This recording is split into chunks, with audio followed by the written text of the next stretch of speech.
ఓం శ్రీ సాయిరామ్. సాయి గురుకులం కార్యక్రమానికి స్వాగతం. శ్రీ సాయిబాబా ఎప్పుడూ కూడా తన భక్తులను రంజింపజేస్తాడు. ఆ దయామూర్తికి కావలసినటువంటివి రెండే, భక్తి, శ్రద్ధ. ఈ శ్రద్ధాభక్తులు ఉన్నటువంటి వారికి వారి వద్ద కోరుకున్నవన్నీ కూడా లభిస్తాయి. ఎందుకంటే మన యొక్క తాపాలను నివారించడానికి శ్రీ సాయి సచ్చరిత అనేటువంటి అమృత చలివేంద్రాన్ని మనకు అందించారు. ఎవరైతే భవంతో బాధపడుతుంటారో అటువంటి వారి తాపాలను శ్రీ సాయి సచ్చరిత అనేటువంటి అమృత చలివేంద్రం వాటిని తీరుస్తుంది, భవాభయాలను మన నుండి దూరం చేస్తుంది. వారు ఎంత దయాలు అంటే భక్తుల గురించి నిరంతరం ఆలోచిస్తూ ఉంటారు. తన వద్దకు వచ్చినటువంటి భక్తుడి యొక్క భూత భవిష్యత్ వర్తమానాలకు సంబంధించినటువంటి యోగక్షేమాలను ఆయన చూస్తూ ఉంటారు. మనం అనుకుంటాము బాబా మనం కోరింది దాన్ని మాత్రమే ఇస్తారని చెప్పి. అలా అనుకుంటే మనము భ్రాంతి చెందినట్టే.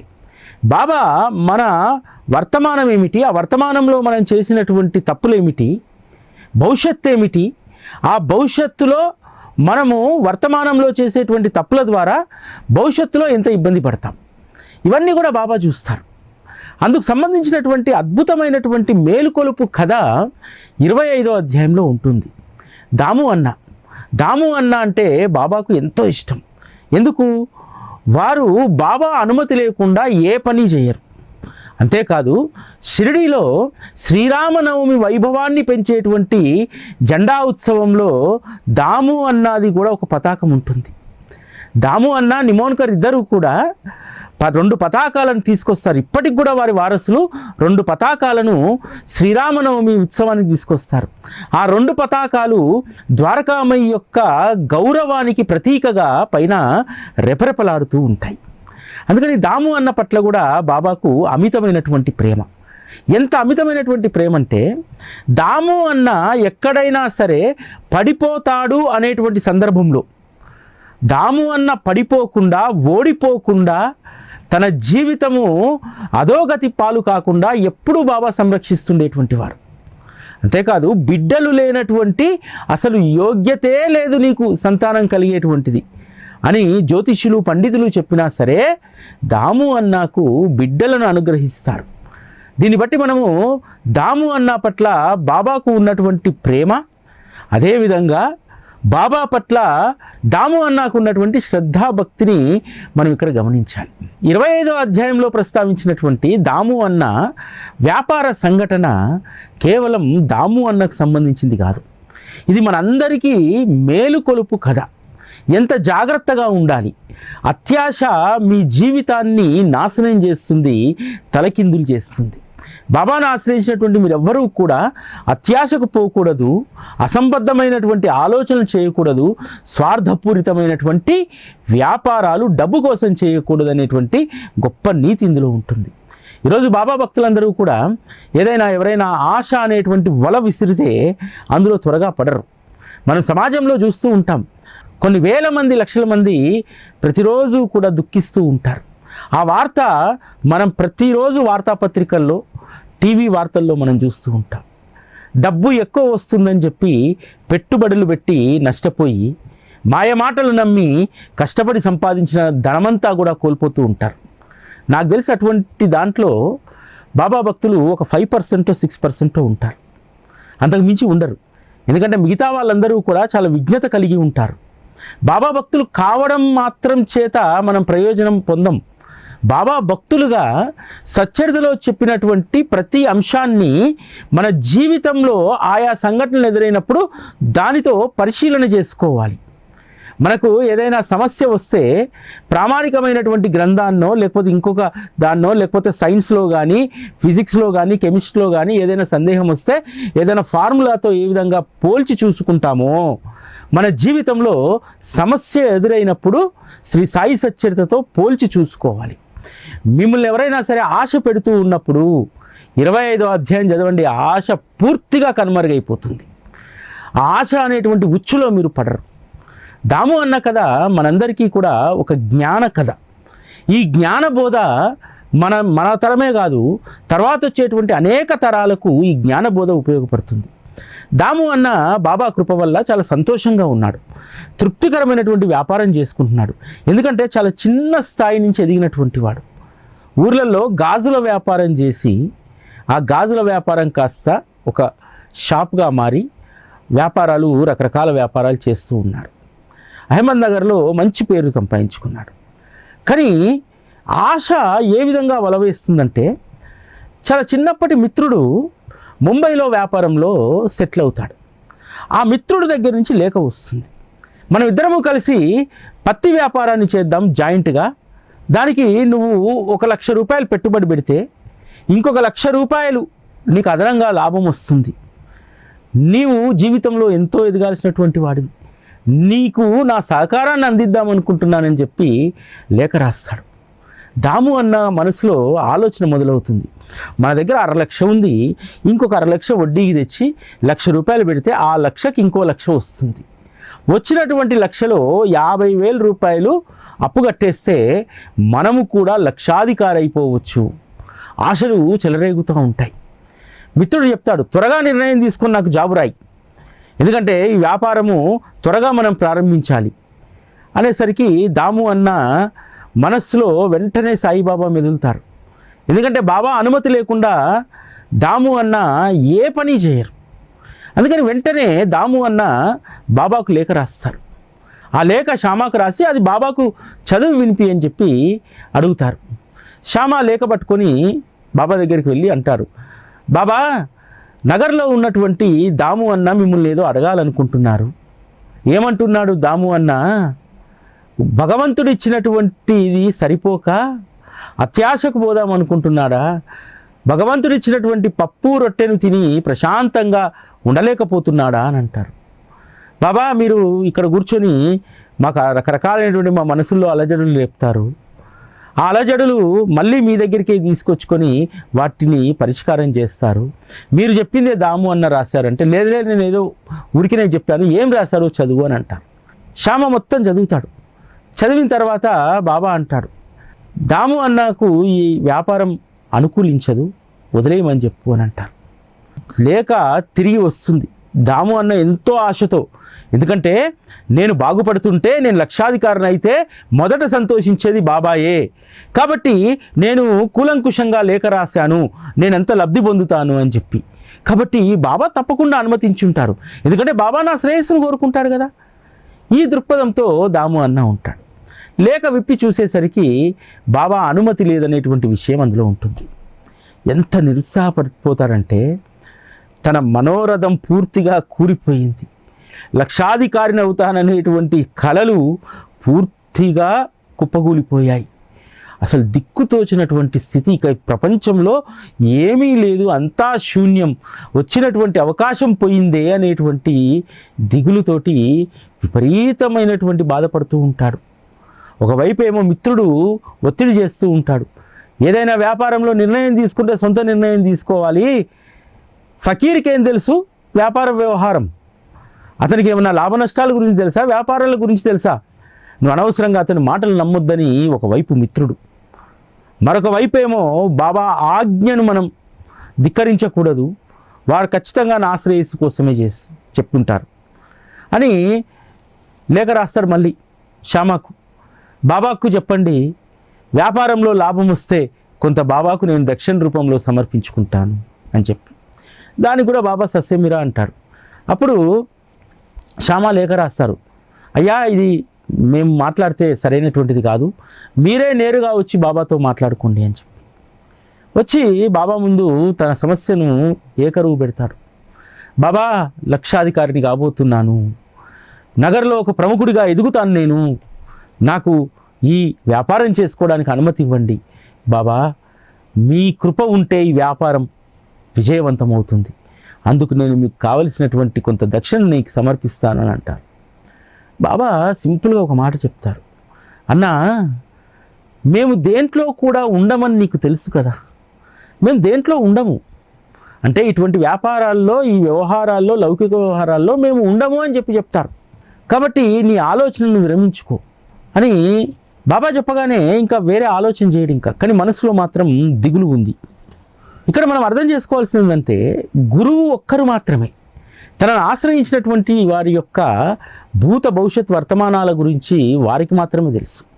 మనకి ఏది శ్రేయస్కరమో, ఎందులో మనం ఉంటే అది అందులో విజయం సాధిస్తామో, ఎక్కడ నష్టపోతామో అది ఒక గురువుకు మాత్రమే తెలుసు.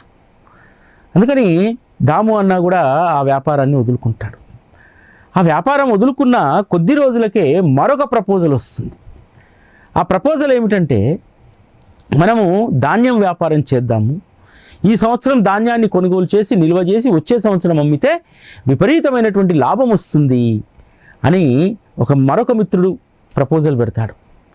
ఇది ఎంతో లాభసాటిగా అనిపిస్తుంది. బాబా తప్పకుండా దీనికి అనుమతిస్తారు అని నేరుగా ఇంకా లేకలేదేం లేదు, డైరెక్ట్గా వస్తాడు. వచ్చేసి బాబా ముందు ఈ ప్రతిపాదన పెడతారు. బాబా ఒక మాట అంటాడు, దాము, నువ్వు ఈ సంవత్సరము రూపాయికి 4 సేర్లు కొని వచ్చే సంవత్సరం రూపాయికి 8 సేర్లు అమ్మాల్సి వస్తుంది. 50% లాస్. కాబట్టి ఈ వ్యాపారం మనకొద్దు దాము, ఇది అనైతికం. నిజంగా బాబా ఎందుకు ఈ వ్యాపారాలను ప్రోత్సహించలేదు? ఇందులో నైతికత లేదు. ఇక్కడ ఏంటి, ధాన్యాన్ని నిల్వ చేసి వచ్చే సంవత్సరం ఎక్కువ ధరకు అమ్మడం, ఇది అనైతికమైనటువంటిది. ముఖ్యంగా అన్నదాతను మోసం చేయడం లాంటిది. ఆ తర్వాత సంవత్సరంలో జనులందరినీ నువ్వు మోసం చేయడమే. ఆహార ధాన్యము కొరత వస్తే, ఆహార ధాన్యాల రేటు పెరిగితే జనులు అల్లాడిపోతారు కదా. ఇక్కడ బాబా సమస్త లోకం గురించి ఆలోచించాడు, దాము అన్న గురించి కాదు. దాము అన్నకు వచ్చినటువంటి ఈ ఆలోచన లోకం పైన ప్రభావం చూపెడుతుంది. ఎక్కువ ధరకు ధాన్యాన్ని అమ్మడం వల్ల జనులు ఆహారానికి అలమటిస్తారు. ఇది బాబా చూసినటువంటిది. ఇక్కడ ఆ వ్యాపారాన్ని కూడా బాబా వద్దన్నాడు. చేసేది లేక దాము అన్న ఆ వ్యాపారాన్ని కూడా వదులుకున్నాడు. తర్వాత కొద్ది రోజులకు ముంబైలో ఉన్నటువంటి మిత్రుడు లేఖ రాస్తాడు. దాము అన్న, నువ్వు ఎంత అదృష్టవంతుడివి, నేను ఫకీర్ వద్ద సలహా తీసుకున్నాడు మునిగిపోతాడని అనుకున్నాను. నిజంగా మునిగింది నువ్వు కాదు, మేము మునిగిపోయాము. 2 వ్యాపారాల్లో కూడా నష్టం వచ్చింది. నిజంగా నువ్వు ఎంత గొప్ప అదృష్టవంతుడివి, గొప్ప గురువు లభించాడు. నీ భూత భవిష్యత్ వర్తమాన కాలాలను ఆయన ఎంత అద్భుతంగా పరిశీలించారు. నీ గురువు గొప్ప జ్ఞాని, సర్వంతర్యామి. పత్తి వ్యాపారంలో నష్టం వస్తుందని చెప్పి ముందే గ్రహించాడు, నేను ఈ వ్యాపారంలోకి రానివ్వలేదు. అదేవిధంగా ధాన్యం మరుసటి సంవత్సరం కంటే ఈ సంవత్సరం అధిక దిగుబడి వచ్చింది. వారు చెప్పినట్టుగానే రూపాయికి 4 సేర్లు కొన్నది 8 సేర్లు అమ్మాల్సి వచ్చింది. దాంతో 50% నష్టం వచ్చేసింది. నిజంగా నీ గురువు చెప్పినటువంటిదే నిజమైంది అని చెప్పి లేఖ రాస్తాడు. అప్పుడు దాము అన్నాకు ఎంత ఆనందం కలుగుతుందంటే, జీవితంలో నన్ను ఓడిపోకుండా, పడిపోకుండా, మళ్ళీ దిగజారిపోకుండా బాబా కాపాడారు. కాబట్టి తన జీవితంలో ఆ తర్వాత తన వారసులు కూడా బాబా అనుమతి లేకుండా ఏ ఒక్క పని కూడా చేయకూడదు, అసలు ముందుకెళ్ళకూడదు అనేటువంటి నిర్ణయానికి వచ్చారు. బాబా మహాసమాధి తర్వాత కూడా దాము అన్న ఏ విషయమైనా సరే బాబా ముందు చీటీలు వేసి నిర్ణయం తీసుకునేటువంటి వారు. అది ఎంత పెద్ద నిర్ణయమైనా సరే బాబా అందులో తలదూర్చొద్దు, ఆ వ్యాపారంలోకి వెళ్ళొద్దు అంటే దాము అన్న ఏ రోజు కూడా వెళ్ళలేదు. ఈరోజు మనందరికీ కూడా ఇది ఒక గొప్ప పాఠం. చాలామంది నష్టపోయిన తర్వాత బాబాను అడుగుతూ ఉంటారు, బాబా పలానా వ్యక్తికి డబ్బు ఇచ్చాను, పలానా వ్యాపారంలో డబ్బు పెట్టాను, సర్వము కోల్పోయాను, ఏం చేయమంటారు? మీరే నాకు రక్ష, మీరే ఆ ధనాన్ని తిరిగి ఇప్పించండి అని అంటారు. కానీ మనం ఆ పని చేసే ముందు బాబా అనేక రకాలైనటువంటి సంకేతాలు ఇస్తూ ఉంటారు. ఇది సరైనటువంటిది కాదు, ఇక్కడ పెట్టకూడదు, వీరు సరైనటువంటి వ్యక్తులు కాదు అనేటువంటిది. అది మనకు కనిపించదు, వినిపించదు, దాన్ని గ్రహించం. ఎందుకనంటే మనకు ఎదురుగా ఉన్నటువంటి వచ్చేటువంటి లాభము, డబ్బు ఇది మాత్రమే కనిపిస్తుంది. దాము అన్నకు కూడా అంతే కదా. మొదట పత్తి వ్యాపారం చేద్దామన్నప్పుడు ఆ పత్తి వ్యాపారంలో పెట్టేటువంటి పెట్టుబడి, వచ్చేటువంటి లాభమే కనిపించింది. అందుకనే కదా బాబా దగ్గరికి వెళ్ళి బాబా మీకు కూడా కొంత వాటా ఇస్తానని చెప్పింది. బాబా ఎందులో కూడా మేము ఉండము అనేటువంటి విషయాన్ని చాలా స్పష్టంగా చెప్తారు కదా. ఇటువంటి ఆశలు మనకు కూడా అనేకం కలుగుతూ ఉంటాయి. ఆ ఆశల వలలో పడకూడదనేటువంటిది 25వ అధ్యాయం తెలియజేస్తుంది. మీ ముందుకు ఇటువంటి ప్రపోజల్స్ ఏవైనా వస్తే ఆశ అనేటువంటి వల మీ మెడకు చుట్టుకోబోతుందని చెప్పి ఎప్పుడైనా మీకు అటువంటి సంకేతం వస్తే 25వ అధ్యాయం తప్పకుండా పారాయణ చేయండి. పారాయణ చేస్తే ఖచ్చితంగా మీకు అర్థమవుతుంది అది వలన నిజమైనటువంటి స్నేహస్తమా. దాదాపు డబ్బు వ్యవహారాల్లో వలనే ఉంటుంది. ఎవరి స్థాయిలో వారు తృప్తిగా ఉన్నటువంటి ధనంతో జీవిస్తే ఇటువంటి వలల్లో మనం పడం. వలలో పడి నష్టపోయిన తర్వాత, ఎందుకంటే వేటగాడికి ఒక పక్షో జంతువు దొరికితే అది మళ్ళీ బయటికి రాగలుగుతుందా? అది అక్కడికక్కడికి అది స్వాహ అయిపోతుంది. మనం కూడా అంతే, అత్యాశ అనేటువంటి వలలో పడితే మనం తిరిగి మళ్ళీ బ్రతికి బట్టకట్టం. మనం ఆ వలలో పడ్డటువంటిది మళ్ళీ తిరిగి వెనక్కి రాలేదు అనేటువంటి సత్యాన్ని మనం గ్రహించాలి. అదే సత్యం 25వ అధ్యాయంలో దాము అన్న కథ ద్వారా మనకు తెలియజేశారు. ఆ తర్వాత దాము అన్నకు గొప్ప పేరు వస్తుంది. దాము అన్న ఆషామాషి వ్యాపారాలు చేయడు. దాము అన్న గొప్ప తెలివైనటువంటి వాడు, అందుకనే ఆ వ్యాపారాల్లోకి వెళ్ళలేదు అని అనుకుంటారు. కానీ నిజానికి అక్కడ ఆపింది వారి గురువు దైవము అయినటువంటి శ్రీ సాయిబాబా. సాయిబాబాకు తెలుసు భవిష్యత్తులో ఏం జరగబోతుంది అనేటువంటిది. అందుకనే తన వారిని ఎవరిని కూడా నష్టపోనీయడు బాబా. అంతేకాదు తన పట్ల నిజమైనటువంటి శ్రద్ధాభక్తులు ఉన్నటువంటి వారికి వారి జాతకంలో లేనటువంటి దాన్ని కూడా అనుగ్రహిస్తారు. అందుకు నిదర్శనం దాము అన్న. దాము అన్నకు సంతానం లేదు. ఆ సంతానం కోసము అనేక రకాలైనటువంటి శాంతులు చేయిస్తాడు, యజ్ఞాలు చేయిస్తాడు, హోమాలు చేయిస్తాడు, రకరకాలైనటువంటి పూజలు. అందుకోసము ఆ రోజుల్లోనే 100,000 రూపాయలు దాము అన్న ఖర్చు చేస్తారు. ఎందుకంటే వంశోద్ధారకులు లేకపోతే వంశము అక్కడికే నిలిచిపోతుంది అనేటువంటిది ఆ రోజుల్లో బాగా బలంగా జనంలో ఉన్నటువంటిది. అంతేకాదు ఎవరూ లేకపోతే, నా వారసులే లేకపోతే నేను ఎందుకు ఇంత కష్టపడాలి, దేనికోసం నేను చేసేది అనేటువంటి నిర్వేదం కూడా వస్తుంది. కాబట్టి మన తర్వాత ఉండాల్సినటువంటి వంశం నిలబడాలంటే, అంటే ఇక్కడ వంశం నిలబడాలంటే సంతానం కావాలి. అందుకోసం దాము అన్న కొన్ని ఏళ్ళుగా ప్రయత్నం చేస్తాడు. రెండో వివాహం చేసుకుంటాడు, అయినా సరే పిల్లలు కలగరు. అనేక హోమాలు చేయిస్తాడు, కలగరు. కానీ బాబా వాక్కు చేత దాము అన్న చేస్తున్నటువంటి తతంగాన్నంతా బాబా గ్రహిస్తాడు. అనవసరంగా దాము ధనాన్ని, సమయాన్ని, అన్నింటినీ వృధా చేసుకుంటున్నాడు. అంతేకాదు ఒక జ్యోతిష్యుడు చెప్తాడు, దాము అన్న మీరు అనవసరంగా డబ్బునంతా కూడా వృధా చేసుకుంటున్నారు. మీరు ఎన్ని హోమాలు చేసినా, మీరు ఎంత ఆధ్యాత్మిక కార్యక్రమాలు చేసినా మీ జాతకంలో లేదది. లేనటువంటి దాన్ని భగవంతుడు ఇవ్వలేడు. అలా ఇస్తే అది సృష్టి ధర్మానికి విరుద్ధం అవుతుంది. కాబట్టి ఈ ప్రయత్నాలను మానుకో. భగవంతునికి దయ కలిగి నీ రాత మారిస్తే నీకు సంతానం కలుగుతుంది. అంతే తప్ప ఈ యజ్ఞాలు హోమాల ద్వారా ఏమీ ప్రయోజనం లభించదు. శ్రీహరియే నీ పైన కరుణ చూపాలి అని అంటారు. ఆ విషయం వదిలేస్తాడు. ఇంకా నా జాతకంలో లేదు, నా జాతకంలో లేనప్పుడు బాబాని అడిగినా బాబా కూడా ఏం చేస్తాడు? ఏం చేయడు కదా. మారిస్తే ఆ శ్రీహరి తలరాత మార్చాలి.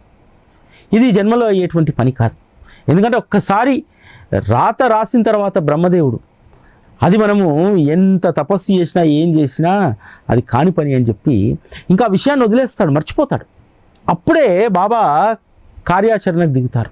ఎప్పుడైతే దాము అన్న తనకు ఉంటే ఏమిటి లేకపోతే ఏమిటి సంతానం ఉన్నటువంటి ఈ జన్మలో సద్గురు సహచర్యంలో ఆనందంగా బ్రతకాలనేటువంటి నిర్ణయానికి వచ్చేస్తాడు. దాంతో బాబాకు కరుణ కలుగుతుంది, కృపను చూపాలనుకుంటారు. ఒకరోజు మంచి మేలిమి మామిడి పండ్లు అమ్మడానికి షిరిడి గ్రామంలోనికి వర్తకుడు వస్తాడు. ఆ మామిడి పండ్లన్నీ కొని ఒక 8 మామిడి పళ్ళను పక్కన ఒక పాత్రలో ఉంచుతారు. మిగతావన్నీ కూడా పంచిపెడతారు. పంచిపెట్టి అందరూ తిన్న తర్వాత కూడా అక్కడ ఉన్నటువంటి వాళ్ళకి ఆశ కలుగుతుంది. బాబా 8 తీసి పెట్టాడు, 8కి ఎవరికి ఇస్తారో ఏమో అని చెప్పి అందరూ కూడా ఎదురు చూస్తూ ఉన్నారు. ఒకవేళ అక్కడి నుంచి వెళ్ళిపోతే బాబా ఇచ్చేటువంటి పండు దక్కదేమో అని చెప్పి అందరూ అక్కడే కూర్చొని ఉన్నారు. ఇది గమనించినటువంటి బాబా ఒక మాట అంటాడు, మీరెవరూ కూడా వాటిపైన ఆశపడకూడదు. అవి దామువి, దాము అవి తిని చావాలి అని అంటాడు. అందరికీ ఆశ్చర్యం వేస్తుంది. దాము అన్న ఇంకా లేడు ఇక్కడ, దాము అన్న చావడానికి మామిడి పనులు అంటున్నారు, ఏంది ఈ కథ అని చెప్పి అందరూ ఆలోచిస్తుండగా దాము అన్న అప్పుడే వస్తారు. దాము అన్న నగరంలో బయలుదేరినప్పుడే బాబాకు తెలుసు, బాబా సర్వంతర్యామి కదా. దాము అన్న రాగానే ఆ మామిడి పళ్ళను ఇచ్చి, ఇవి నీ చిన్న భార్యకి ఇవ్వు, నీకు సంతానం కలుగుతుంది, 4 మగబిడ్డలు 4 ఆడపిల్లలు పుడతారు అని చెప్పి చెప్తారు. గురువాక్కు ఎప్పుడూ కూడా వృధా పోదు అనేటువంటిది దాము అన్న యొక్క అనుభవం. అందుకని ఎంతో ఆనందంగా ఆ మామిడి పళ్ళను స్వీకరించి తన 2వ భార్యకు ఆ మామిడి పళ్ళను తినిపిస్తాడు. తలరాత మారిపోయింది. జ్యోతిష్యులు చెప్పినటువంటి వాక్కులన్నీ కూడా వ్యర్థమైపోయాయి. దాము అన్నకు సంతానం కలిగింది. 4 మగపిల్లలు 4 ఆడపిల్లలు. సాయి మాట అమోఘం అనేటువంటి విషయము ఆ రోజు భక్తులందరికీ కూడా రుజువైంది. దాము అన్న ఎంతో సంతోషపడ్డాడు. తన జీవిత పర్యంతం బాబా సేవ చేయడమే కాదు, తన కొడుకుకు కూడా బాబా సేవకు అంకితమయ్యారు. వారు చేసేటువంటి వ్యాపారంకు ఉన్నటువంటి పేరును మార్చేశారు. సాకార్ అనేటువంటి ఇంటి పేరు వ్యాపార సంస్థకు ఉండేది. ఆ తర్వాత రస్నే వ్యాపారం చేపట్టిన తర్వాత శ్రీ సాయి బాబా ఎంటర్ప్రైజెస్ అని, శ్రీ సాయి బాబా అసోసియేట్స్ అని అన్నీ బాబా పేరు మీదే. ఎందుకంటే ఈ జీవితం ఇచ్చింది బాబా. మా తండ్రి వ్యాపారం పడిపోకుండా కాపాడింది బాబా. సంతానం లేకుండా దుఃఖిస్తున్నటువంటి మా నాన్నకు సంతానాన్ని అనుగ్రహించింది శ్రీ సాయిబాబా. జీవితం అంతా సాయిబాబా అయినప్పుడు ఇక మీదట సాగేటువంటి జీవితం భవిష్యత్తు కూడా శ్రీ సాయిబాబానే అని చెప్పి వారి వ్యాపార సంస్థల పేర్లన్నీ కూడా సాయిబాబా పేరు మీదనే ఉండేటివి. అంత దృఢమైనటువంటి నిశ్చలమైనటువంటి భక్తి దాము అన్న సాకార్ కుటుంబానికి ఉండేది. బాబా కూడా భక్తులకు ఎప్పుడూ కూడా మనోధైర్యాన్ని ఇచ్చేటువంటి వారు. ఈ అధ్యాయంలో బాబా యొక్క వాక్కులను హేమాడ్ పంత్ ఇక్కడ రాస్తారు. అవన్నీ కూడా మన జీవిత పర్యంతం గుర్తుపెట్టుకునేటువంటివి. ఈ అధ్యాయం ప్రారంభంలోనే చెప్పాను, ఈ అధ్యాయంలో ఉన్నటువంటి దాము అన్న కథ ఆనాటికి సంబంధించింది కాదు, ఈనాటికి సంబంధించింది కాదు. ఎప్పటికీ కూడా అది ప్రమాణం మనకు. దాన్ని మనం ఒక కేస్ స్టడీగా తీసుకోవాలి, జాగ్రత్తగా ఉండాలి. బాబా ఒక్కసారి ఒక మాట చెప్పారంటే అది ఈ సృష్టి ఉన్నంత కాలము అదే ఆచరణలో మనకు కనిపిస్తుంది. అదే మాట ఇక్కడ చెప్తారు, నేను ప్రాణాలు విడిచిన నా వచనాలను ప్రమాణంగా భావించండి. ఈరోజు మనందరం చేస్తుంది అదే. శ్రీ సాయి సచ్చరితలో బాబా ఏ వచనాలైతే మనకు అందించారో ఆ వచనాలే సత్యం అని చెప్పి మనం నమ్ముతున్నాం. నా సమాధి నుండి నా అస్థికలు మీకు ధైర్యాన్ని ఇస్తాయి. ఈరోజు మరి జరుగుతుంది అదే కదా. షిరిడీలో ఉన్నటువంటి శ్రీ సాయిబాబా సమాధిలో ఉన్నటువంటి వారి అస్థికలు మనకు ధైర్యాన్ని ఇస్తున్నాయి. ఎందుకు? ఒక్కసారి వెళ్ళి ఆ సమాధిని ఆలింగనం చేసుకోగానే ఎక్కడ లేనటువంటి ధైర్యం వస్తుంది, శరీరం ఉప్పొంగుతుంది, మనసు ఉల్లాసంగా మారుతుంది. అంత గొప్ప ధైర్యాన్ని, సాహసాన్ని, స్వాంతనను వారి సమాధి మనకు ఇస్తుంది. నేను మీ కళ్ళకు కనిపించకుండా పోతానని నా కోసం చింతించకండి. నా ఎముకలు మీతో మాట్లాడుతాయి, అవి మీతో ముచ్చటించడం మీరు వింటారు. బాబా సమాధి మందిరంలోకి వెళ్ళగానే మనం ఏ సంకల్పంతో అయితే పోతామో, ఏ సమస్యతో అయితే అక్కడ సమాధికి ప్రణమిల్లుతామో ఖచ్చితంగా అక్కడ సమాధానం దొరికిపోతుంది. సమాధి మందిరం నుంచి బయటికి రాగానే మనస్సు శాంతిస్తుంది, అలజడులన్నీ కూడా పారిపోతాయి, గొప్ప ధైర్యం వస్తుంది. బాబా ఇక్కడ దాకా రప్పించుకున్నాడంటే నాకు ఖచ్చితంగా అభయాన్ని ఇస్తాడు, నాకున్నటువంటి సమస్యను, బాధను, సాధకాలను అన్నింటినీ కూడా తొలగిస్తారు అనేటువంటి విశ్వాసం 100% కలుగుతుంది. బాబా చెప్పింది అదే, నేను లేనని కలవరపడకండి, నా యొక్క సమాధిలో ఉన్నటువంటి ఎముకలు మీకు సమాధానం చెప్తాయి. మీరు ఖచ్చితంగా నా సమాధి ముందు ప్రణమిల్లితే మీకు దొరకనటువంటి సమాధానం లేదు అనేటువంటి విషయాన్ని ఇక్కడ చెప్తున్నారు. మనందరం కూడా చేయాల్సినటువంటిది ఒకటే, ఆ పని ఇక్కడ బాబా చెప్పారు. నన్ను కేవలం స్మరించండి, అంతఃకరణంలో నా యందు విశ్వాసం ఉంచండి, ఏ కోరిక కోరకుండా నిష్కామంగా నన్ను ఆరాధించండి, మీరు కృతకృత్యులై శుభాలను పొందుతారు. ఎందుకంటే మీ కోరికలన్నీ నాకు తెలుసు. కేవలం స్వార్థరహితంగా మీ అంతరంగంలో నన్ను ఉంచుకోండి, మీకు కావలసినటువంటివన్నీ కూడా నేను అందిస్తాను. ఈ విధంగా 25వ అధ్యాయంలో గొప్ప అభయాన్ని బాబా మనకిస్తారు.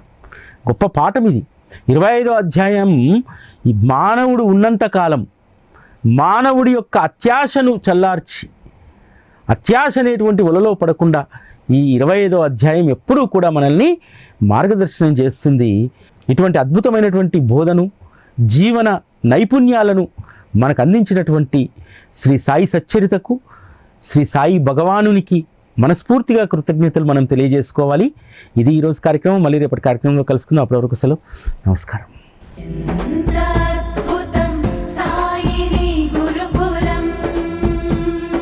శిక్షణే తప్ప శిక్షలు లేని శరణాగతి సౌదం.